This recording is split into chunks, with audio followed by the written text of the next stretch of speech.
আমরা চাচ্ছি আমাদের দাবিটা যেন, আমাদের মতামতটা যেন ভালোভাবে নেয়, তার জন্য গ্রহণ করে। আমরা একটা জীবনের, নতুন জীবনের একটা যেন সুযোগ পাই। আমরা 6 লাখ মানুষের হয়তো মনে হচ্ছে যে আমরা বেঁচে আছি, কিন্তু না, আমরা সবাই মারা গেছি। আমাদের মধ্যে যে মানুষটা ছিল, আমরা সেই মানুষটা নেই। এই 6 লাখ, এই ফেলের কারণে অনেক মানুষ আত্মহত্যা করছে। বাংলাদেশে সর্বমোট 9 জন আত্মহত্যা করেছে এই পর্যন্ত।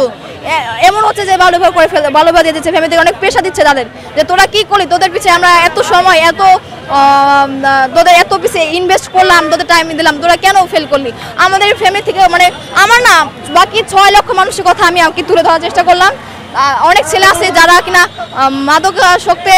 মাদক দ্রব্যে যেন তারা আস্তে আস্তে গ্রহণ করছে। তারা যদি মাদকে গ্রহণ করে, তারা যদি সুসাইড করে, তারা যদি বিয়ে করে, তাহলে পড়াশোনা করবে কে? তাহলে কয়েছে যাবে কারা? আগামী বাংলাদেশের আগামী ভবিষ্যৎটা কি? মানে বাংলাদেশের শিক্ষা বোর্ডের তো এটা উচিত হয় না যে এইভাবে টিকটক দেখানো উচিত।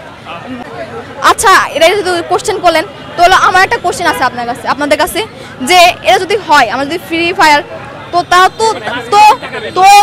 তারাও তো টিকটক ইউজারই, তো তারাও তো টিকটক ইউজার। তারা খাতা দেখার পরে তারা তো টিকটকে আপলোড করছে, খাতাগুলা তারা তো টিকটকে আপলোড করছে। আমরা এখানে দাঁড়িয়েছি যাদেরকে ফেল করা হয়েছে, 1-2 মার্কের জন্য ফেল করে দিয়েছে, তাদেরকে অন্ততপক্ষে 1-2 মার্ক দিয়ে পাস করে দেওয়া হোক।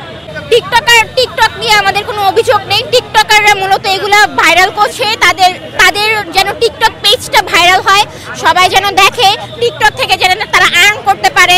টিকটকাররা সারা বছর টিকটক করে সময় কাটিয়ে দিচ্ছে, ওরা কিন্তু পড়াশোনা মোটেও করছে না। তো এটা ঠিকই আছে যে তারা 3-4 বিষয়ে ফেল করবে, 3-4 বছর তারা ফেল করে, তারা আবার গর্ব করে বলতেছে যে আমরা 3-4 বিষয়ে ফেল করছি। কিন্তু আমরা যারা সাধারণ স্টুডেন্ট, আমরা সারা বছর পড়াশোনা করে যদি এইরকম একটা রেজাল্ট পাই, তাহলে তো সেটা আশা করা যায় না। আমি ফেল করিনি, আমি 4.22 পেয়েছি। আমি এখানে এসেছি, আমাদের সহপাঠী যারা আছে তাদেরকে 1-2 মার্কের জন্য ফেল করে দেওয়া হয়েছে।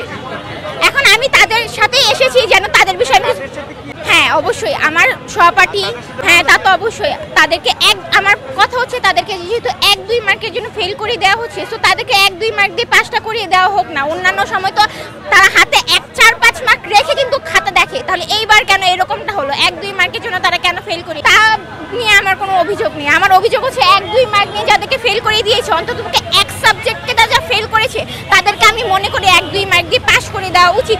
3-4 সাবজেক্টে যারা ফেল করছে, আমি তো তাদের বিষয়ে কোনো কথা বলতেছি না। এটা তারা হঠাৎ করে কোন সংস্কার করছে, যে শিক্ষার কি উন্নয়ন দেখাইতেছে সেটা তারা জানে, যে হঠাৎ করে তো এইসব সংস্কার করা উচিত হয়নি। অবশ্যই আমাদের যদি তারা শিক্ষার যদি এত উন্নয়ন করে থাকে, তাহলে আগে থেকে বলতো যে এবার পরীক্ষা এইভাবে হবে, খাতাটা এইভাবে দেখা হবে। কিন্তু আমাদেরকে এগুলো কোনো কিছু আমরা জানি না। আমরা জানি সবসময় যেভাবে আমরা পরীক্ষা দিচ্ছি, আমাদের আগের ভাইয়ারা যেভাবে পরীক্ষা দিচ্ছে, আমাদের আগের ব্যাচে যারা পরীক্ষা দিচ্ছে, তাদেরকে এইভাবে পরীক্ষা দিলে তাদের ভালো নাম্বার আসছে। বোর্ড চ্যালেঞ্জ করছে, ঠিক আছে, বোর্ড চ্যালেঞ্জ তো অনেক স্টুডেন্ট করছে, তাহলে সবাইকে যে বোর্ড চ্যালেঞ্জ করলেই যে পাস দেওয়া হবে, এটা তো কোনো কথা, মানে নিশ্চয়তা তো নাই।